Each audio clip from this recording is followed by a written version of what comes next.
del 2021 tomó posesión a la presidencia de Estados Unidos de América Joseph Biden, con lo que se marcó el fin del gobierno de Donald Trump. Sin embargo, su legado sobre la política migratoria mexicana no desaparecerá a corto o mediano plazo. Para reflexionar sobre ello, en esta ocasión nos acompaña María Dolores París Pombo, quien es doctora investigadora del Departamento de Estudios Culturales en el Colegio de la Frontera Norte. La doctora se especializa en temas como migración, política migratoria, derechos humanos y migraciones internacionales. Gracias, doctora Dolores, por estar con nosotros el día de hoy. Muchas gracias. Si le parece, comenzamos con que nos platique un poco sobre la relación histórica entre México y Estados Unidos. Bueno, en materia migratoria, México siempre ha tenido una política bastante dependiente de Estados Unidos. ¿Por qué? En primer lugar, porque tenemos una proporción enorme de nuestra propia población en Estados Unidos. Entonces estamos viendo desde el gobierno, desde el Estado, se está viendo ventajas para la migración mexicana frente a otro tipo de migración. Y en segundo lugar, porque nosotros mismos no somos un país histórico de destino, sino que hemos tenido menos del 1% históricamente de inmigrantes. La gran mayoría de las personas que entran a México se dirigen hacia Estados Unidos y pasan por México únicamente para dirigirse a Estados Unidos. Esto es cada vez menos así. Es decir, en ese sentido, México sí ha fungido como un país de contención, en el sentido de que muchas de las políticas han sido para detener a la migración en tránsito, fundamentalmente a la migración centroamericana en tránsito por México. En esto han consistido los operativos que echaba a andar antes el gobierno mexicano, como el Plan Sur en 2001 o el Programa Integral para la Frontera Sur en 2014-2015. Son programas que fundamentalmente consistían en bajar a los migrantes del tren de carga, donde viajan a través de México, hacer detenciones masivas y deportaciones masivas hacia 3 países del norte de Centroamérica, que son Honduras, El Salvador y Guatemala. Y dentro de este contexto que mencionas, ¿cuáles consideras que son las características o especificidades del gobierno de Donald Trump en materia migratoria? Normalmente había una relación, digamos, diplomática, como en todos los demás temas, no únicamente en el migratorio, y además a los académicos nos costaba mucho trabajo saber exactamente cuáles eran los acuerdos que se tomaban entre ambos gobiernos. Por ejemplo, el Programa Integral para la Frontera Sur, que se impulsó en 2014-2015, todo el mundo, es decir, todos los expertos mencionaron que sería financiado fundamentalmente a través de la Iniciativa Mérida. Sin embargo, había muy pocos, digamos, datos escritos que lo demostraran. México decía tener una política totalmente soberana, ¿no? Y era difícil acceder a los acuerdos concretos a los que llegaban ambos gobiernos. En cambio, Donald Trump eliminó, como con todos los demás países y en todas las los demás temas, eliminó totalmente el aspecto diplomático y directamente amenazó, impuso, insultó, etcétera, para lograr sus propósitos, ¿no? Concretamente, por ejemplo, el despliegue de la Guardia Nacional Mexicana en las fronteras para detener a los migrantes, obligar a México a recibir a solicitantes de asilo, en fin, y otros muchos acuerdos que por primera vez tenemos abiertamente acceso a ellos porque los difunde el propio Trump, el propio Donald Trump, como parte de sus ganancias o de sus éxitos en los procesos de negociación. Mencionabas la parte de Estados Unidos y qué pasa con México, es decir, cuáles son las características de esta nueva administración. El discurso cambió, es decir, el discurso era sobre todo de desarrollo, de apoyo a los países centroamericanos y al sur de México para el desarrollo, evitar la migración, es decir, garantizar el derecho a no migrar, pero al mismo tiempo garantizar también los derechos humanos de los migrantes. Sin embargo, esto cambió en muy poco tiempo y uno de los primeros cambios significativos fue justamente un acuerdo en relación a lo que se llama ahora protocolos de protección al migrante, pero que es conocido como el programa Quédate en México. Ahorita estabas comentando precisamente particularidades de estas políticas migratorias. Si te parece, vamos a corte y regresamos para ahondar un poco más en estos temas. Vamos a corte y regresamos. Estamos de regreso en Diálogos desde la Frontera. En esta ocasión estamos platicando con la doctora Dolores París Pombo sobre el tema de política migratoria entre México y Estados Unidos. Antes del corte estábamos platicando un poco sobre el contexto y la relación histórica que ha tenido México y Estados Unidos. En este sentido, ahora, doctora, ¿cuáles considera que son las consecuencias que ha traído todas estas políticas migratorias y estas características específicamente para el caso de la frontera norte? Bien, en realidad aquí en la frontera norte el problema, digamos, de la espera de solicitantes de asilo empieza a plantearse poco antes, perdón, de la llegada de Donald Trump y con el gobierno todavía de Barack Obama. Sabemos que el gobierno de Obama provocó deportaciones masivas, sobre todo de personas que llevaban muchos años viviendo en Estados Unidos, y tuvo un efecto, digamos, fuertísimo en la frontera norte de México, en el sentido de que eran las ciudades de la frontera, eran los principales lugares hacia donde se deportaban a los migrantes mexicanos. Y muchos llegaban sin redes familiares, sin ningún tipo de apoyo, y esto provocó que la sociedad civil se fuera desarrollando, las organizaciones y los albergues, para acoger a estos migrantes. Pero a partir de 2016 lo que vimos fue un cambio del tipo de personas en movilidad que llegaban a la frontera. Encontramos, por ejemplo, en mayo del 2016, que hubo un momento en que en la Casa del Migrante de Tijuana había más de 35 nacionalidades, ¿no? De varios continentes del mundo. Entonces, países africanos, del Caribe, en fin. Y poco a poco vimos cómo sobre todo la migración haitiana, en un principio, se quedaba bloqueada en Tijuana y no podía cruzar hasta el punto que llegó un momento en que miles de migrantes haitianos se vieron obligados a quedarse y a asentarse en México, en el noroeste de México. Entonces, estos fenómenos son nuevos, pero como digo, vienen de antes del gobierno de Donald Trump y son una política que ya después, en la época de Donald Trump, se llamó metering, en inglés, que es la medición de las entradas, ¿no? O la regulación de las entradas a Estados Unidos, de las entradas de los solicitantes de asilo. Se establecieron entonces listas de espera en México que llegaron a alcanzar miles de números y cada día las autoridades estadounidenses llamaban a cierto número de solicitantes de asilo por números y estos cruzaban para pedir asilo. Y entonces estas listas obligaron a la gente a esperar en Tijuana, en Ciudad Juárez, en Nogales, en todos los puntos fronterizos durante semanas o meses incluso.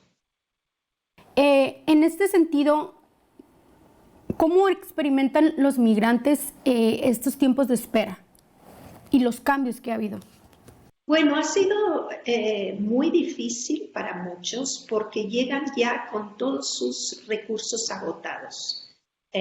Por ejemplo, migrantes que provienen de África y que pasan casi inadvertidos en nuestras ciudades, ¿no?, fronterizas, han pasado a veces por más de una docena de países y tenían, digamos, ciertos recursos, obviamente a través de créditos, pero esos recursos se agotan y cuando llegan a México ya no tienen recursos. Esto es muy claro, por ejemplo, en el caso de los haitianos, que han sido más visibles, y de otro tipo de migración, como la cubana incluso. Entonces se ven obligados a sobrevivir poniendo pequeños negocios en el mercado informal. Los niños muchas veces no están en las escuelas, viven en lugares muy precarios y sin recursos, digamos, en México. El apoyo principal han sido los albergues y casas del migrante. Y en este sentido, comentabas un poco sobre estas políticas migratorias y las consecuencias para México. En este sentido, ¿cuáles son los principales desafíos que tiene la política migratoria mexicana para enfrentar estas políticas estadounidenses que comentabas? En el caso que mencionábamos de las listas de espera, no existe ningún acuerdo y esto se ha ido imponiendo como una política de manera totalmente ilegal, es decir, no responden ni a las leyes de México ni a las leyes de Estados Unidos. En el caso de otra política que mencionaba previamente, que es los protocolos de protección al migrante o Quédate en México, esto fue un acuerdo alcanzado con el gobierno mexicano y México dijo claramente a través de la Secretaría de Relaciones Exteriores en diciembre de 2018 que proporcionaría visas humanitarias o condición de estancia por razones humanitarias a las personas que fueran devueltas a México y recursos para poder sostenerse o para que pudieran encontrar un trabajo, un empleo durante este tiempo. Desgraciadamente esto no ha sido así, a pesar de que hay algunos centros de integración al migrante, concretamente en Tijuana y en Ciudad Juárez, la gran mayoría de las personas han tenido o que recurrir a los albergues de la sociedad civil o que mantenerse por su propia cuenta. Tenemos que ir a corte, pero si te parece, regresamos para continuar hablando sobre los desafíos que representa la política migratoria de Estados Unidos en México. Estamos de regreso en este su programa Diálogos desde la Frontera. Continuamos con la doctora Dolores París Pombo, quien nos está platicando sobre la política migratoria entre México y Estados Unidos. Doctora, hablábamos antes del corte sobre los desafíos que se presentan en términos de política migratoria para el caso mexicano. Tomando en cuenta que en 2020, en noviembre, ganó las votaciones Joseph Biden y entra en enero de 2021, ¿qué es lo que podemos empezar a pensar respecto de este nuevo presidente y la política migratoria de Estados Unidos hacia México? Bueno, hay algunos elementos de la política migratoria que son estructurales y que no van a cambiar de un día para otro porque cambie el gobierno. Como yo decía, la política de deportación masiva la ejerció Obama y antes que él, Bush también, aunque el presidente con récord de deportaciones es sin ninguna duda Obama, ¿no? Incluso más que Bush y más que Trump durante este gobierno, ¿no? Durante el pasado gobierno. Entonces, esto no va a cambiar sustancialmente. Hay cierto tipo de, como todas las instalaciones de seguridad, ¿no?, que hay en la frontera, la dificultad de cruzar, etcétera, que continúan, que un cambio de gobierno no implica un cambio inmediato de política. Lo que ha cambiado fundamentalmente con Trump es que la política ha sido mucho más dura hacia los solicitantes de asilo. Eso es relativamente nuevo. Antes no había este enfoque particular. Y hacia las familias, hacia las niñas y niños, es decir, hacia los sectores más vulnerables, obligándolos de alguna manera a quedarse en México, como lo dice el programa de Quédate en México. ¿Qué es lo que se ve con el gobierno de Biden? Que inicialmente va a tomar o ha tomado ya una serie de órdenes ejecutivas que parecen mucho más favorables tanto hacia los migrantes como hacia los solicitantes de asilo. Pero los efectos de esas órdenes ejecutivas son menores frente al enorme daño que ya está hecho y que no se ha empezado a revertir y difícilmente se va a revertir a lo largo del gobierno de Biden. Por ejemplo, a través de los protocolos de protección al migrante, Estados Unidos ha devuelto a México a cerca de 70,000 solicitantes de asilo. Cuando entró Biden al poder, lo primero que hizo fue cancelar los protocolos de protección al migrante, pero no dijo nada en relación a esos 70,000 solicitantes de asilo que siguen o en México o bien que ya tuvieron que regresar a sus países aunque allá corran peligro porque ya no tenían forma de mantenerse en México. Entonces, digamos, esto no se ha revertido, no se ha empezado a revertir y probablemente no se va a revertir. Otra política que impuso Donald Trump y que aceptó el gobierno mexicano fue la deportación de personas no mexicanas a México. Esto, increíblemente, hace muchos años, incluso decenas de años, que no sucedía en México. Sin embargo, el gobierno mexicano aceptó que personas que cruzan la frontera, esto se impuso al inicio de la contingencia sanitaria y alegando razones de salud. Personas que cruzan por la frontera con México y que cruzan de manera indocumentada serán devueltas de inmediato a México sin averiguar nada más. Es decir, las expulsan o las deportan hacia el país de donde provienen, ¿no? Y esto está continuando y no ha hablado de ello el gobierno de Biden.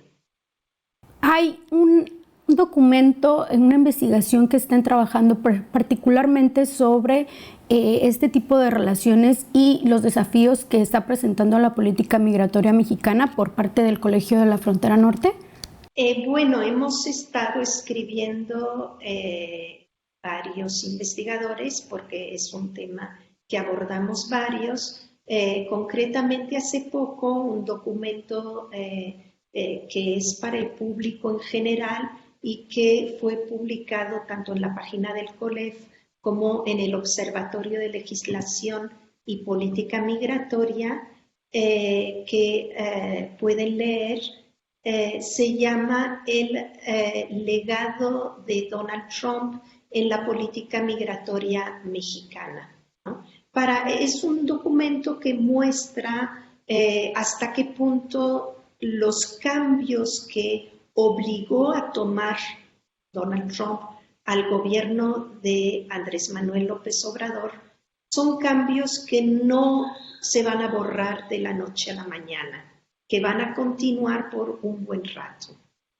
Y estos cambios, como mencionábamos, son el transformar la frontera norte de México en una sala de espera para los tribunales o las cortes de inmigración de Estados Unidos, por ejemplo. Esto difícilmente va a cambiar. Igualmente, como decía, toda la política de contención, el haber desplegado, como lo hizo México, la Guardia Nacional mexicana, a toda la frontera norte y a toda la frontera sur, ¿no? En la frontera norte para impedir que salgan los migrantes de México, ¿no? No para impedir que entren, que es la función normalmente de las autoridades migratorias. Y esta problemática supongo que también refiere y tiene consecuencia en las asociaciones civiles que atienden a estos migrantes. Esperemos que después pueda regresar a platicar sobre este tema también con nosotros. Por lo pronto se nos acabó el tiempo y nos despedimos de usted. Le agradecemos mucho el haber estado con nosotros y haber platicado sobre el tema de política migratoria México y Estados Unidos. Muchas gracias, doctora. Gracias por haberme invitado. Y recuerden suscribirse a nuestro canal de YouTube, a nuestras redes sociales en Facebook. Estamos como Diálogos desde la Frontera, en Twitter como @diálogoscolef. Nos vemos en la próxima emisión. Mi nombre es Adriana García. Hasta pronto.